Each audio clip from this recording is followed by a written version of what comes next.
दोस्तों, आज हम लेके आ गए हैं एक्सरसाइज 9.1 का प्रश्न नंबर 12 को लेकर। ये प्रश्न आपके एग्ज़ाम के लिए बहुत इम्पोर्टेंट है, जो एग्ज़ाम 2023 में होने वाला है। ये प्रश्न क्या है कि बहुत सिंपल है, बहुत सिंपल। इसका फिगर थोड़ा सा बच्चों को समझ में नहीं आता है। हम भी जब क्लास 10 में थे तो मुझे भी इस प्रश्न का फिगर समझ में नहीं आ रहा था, बट आज मैं इस प्रश्न को अच्छे से समझाऊं और आपको भी समझा दूंगा। तो देखिए, इस प्रश्न में आपको सबसे पहले प्रश्न क्या है, 7 मीटर ऊंचे भवन। आप किताब में देखिए प्रश्न है 7 मीटर ऊंचे भवन। तो एक इसमें भवन है, और देखिए इसमें दो शब्द आता है, एक भवन आता है और एक क्या आता है, केबल टावर। ठीक है। और तो क्या बोलता है कि 7 मीटर ऊंचे भवन के शिखर से एक केबल टावर के शिखर, यानी दोनों में एंगल जो है वो शिखर से ही बन रहा है। तो अगर मान लीजिए केबल टावर को अगर केबल टावर इसी के ऊपर हम बनाएंगे तो क्या एंगल एंगल शीर्ष इसमें एंगल बनेगा? नहीं। अगर इसको सामने अगर बराबर बनाते हैं तो इसमें और इसमें एंगल बनेगा? नहीं। तो केबल टावर हर हाल में क्या होगा, हर हाल में क्या होगा, वो भवन से ऊंचा होगा। तो भवन से ऊंचा हमने एक केबल टावर ले लिया। तो बोल रहा है कि भवन के शिखर एवं एवं केबल टावर के शिखर, केबल टावर के शिखर का उन्नयन कोण कितना है, कितना है, 60 डिग्री। अब आप इस लाइन को ऐसा करके मिला देंगे तो यहाँ पे ये एंगल बन रहा है कितना डिग्री का, 60 डिग्री का। पहला एंगल आपको मिल गया। ठीक है। और इसका नीचे एक जमीन भी बना लेंगे, क्योंकि कोई भी टावर हो भवन हो वो जमीन पे ही खड़ा होगा। ठीक है। तो ये आपका भवन हो गया, टावर हो गया, और ये आपका भवन हो गया। अब दूसरा जो पॉइंट है इसमें कि बोल रहा तथा पाद का अवनमन। किसका पाद का अवनमन? भवन और केबल टावर के पाद का अवनमन। तो पाद बिंदु ये है, तो यहां से ये ऐसे आएगा। भवन का ये शीर्ष है और ये पाद है, तो ये क्या है, 45 डिग्री। शीर्ष से 60 डिग्री, और कहता ना शिखर से शिखर 60 डिग्री है।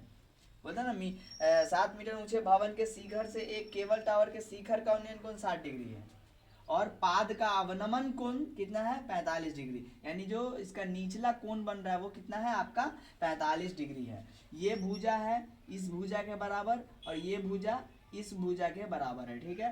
तो ये 7 मीटर है, तो ये भी 7 मीटर होगा। और ये जो निकलेगा वही वो, ये जो BC का मान जो निकलेगा वही DE का मान होगा। तो हमने यहाँ पे सिर्फ थोड़ा सा करके छोड़ दिया है, BC का मान हमने यहाँ पे निकाल लिया है।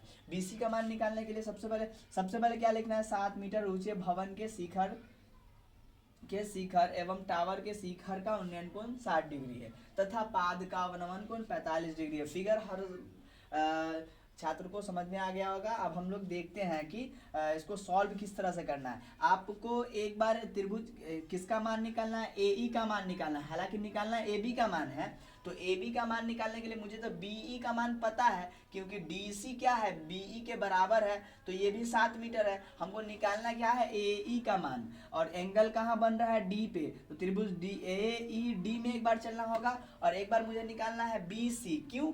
क्योंकि मुझे DE का मान चाहिए, क्योंकि जब तक DE का मान नहीं निकलेगा जब तक AE का मान नहीं निकल सकता। तो सबसे पहला काम मेरा होगा DCB में चलना। ठीक है।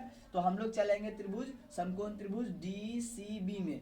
DCB से BC निकल जाएगा, और जो BC होगा वही तो आपका DE होगा ना। और जब DE निकल जाएगा तो आधार और लंब tan का फॉर्मूला 60 डिग्री पे लगाएंगे, और ये आपको मिल जाएगा। उसके बाद इसको और इसको जोड़ देंगे तो पूरा केबल टावर की ऊंचाई हमको मिल जाएगी। तो क्या है, एक tan 45 डिग्री से, क्योंकि एंगल क्या है, 45 डिग्री, और इसका रिलेशन क्या है, लंब बटे आधार, इसलिए हमने tan लगाया। tan 45 डिग्री बराबर DC बटे BC, DC बटे BC। अब क्या करना है, क्रॉस गुना। रखिए 45 का मान कितना होता है, 1, तो 1 बटे 1 कर देंगे, क्रॉस गुना करना है इसीलिए। DC का मान कितना है, 7, BC कुछ नहीं है, क्रॉस गुना करेंगे। क्रॉस गुना करेंगे तो BC में 1 से गुना होगा BC, और 7 में 1 से गुना होगा 7 मीटर। तो BC का मान जब निकल गया तो DE का मान कितना होगा, 7 मीटर। ठीक है। इसीलिए DE बराबर भी क्या हो जाएगा आपका, 7 मीटर। अब क्या है, अब समकोण त्रिभुज किस में चलेंगे, जब ये आधार मिल गया मुझे तो अब किस में चलेंगे, ए ई डी में, ताकि 60 डिग्री लगाएंगे और tan का फॉर्मूला लगाएंगे तो ए ई मिल जाएगा, और ए ई और बी ई को जोड़ देंगे तो आपको ए बी मिल जाएगा। तो किसमें, ए ई डी में, ए ई डी में tan 60 डिग्री लंब बटे आधार होता है। तो इस त्रिभुज में लंब कौन होगा, ए ई, और आधार क्या होगा, डी ई, ए ई बटे डी ई, ए ई बटे डी ई, ठीक है। अब tan 60 डिग्री का हम लोग मान रखेंगे। tan 60 डिग्री का मान कितना होता है, √3 बटे 1, बटे में 1 नहीं होता, बट हम लोग लिख सकते हैं कैलकुलेशन के लिए। ए ई का मान नहीं है तो ए ई, डी ई का मान कितना है, 7 मीटर, डी ई का मान 7 मीटर।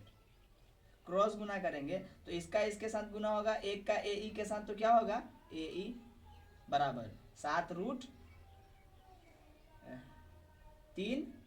हाँ 7√3 मीटर। अब ये हो गया।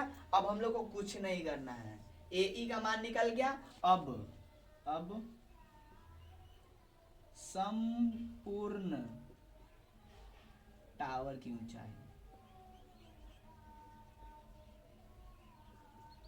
क्या होगा, ए ई प्लस ए बी होता है ना, ए बी होगा ना, या ए बी बराबर ए ई प्लस बी डी, ए ई प्लस बी ई, ठीक है। चलिए ए बी बराबर ए ई का मान कितना है,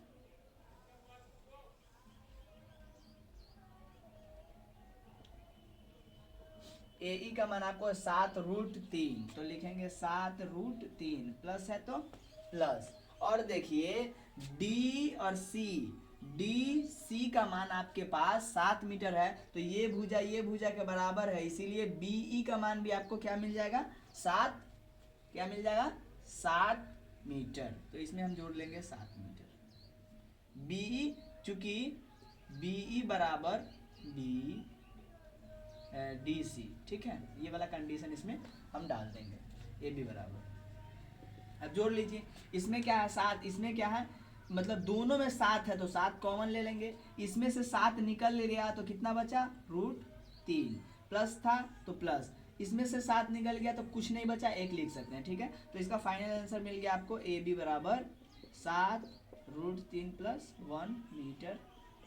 अतः केबल टावर की ऊंचाई 7√3 प्लस 1 मीटर है। ये आपका फाइनल आंसर हो गया। इस तरह से इस प्रश्न को आपको सॉल्व करना है। ये प्रश्न बहुत छोटा था, बस इसमें फिगर समझना था, जो कि लगभग सबको समझ में आ गया होगा। मिलते हैं अगले वीडियो में, तब तक के लिए धन्यवाद।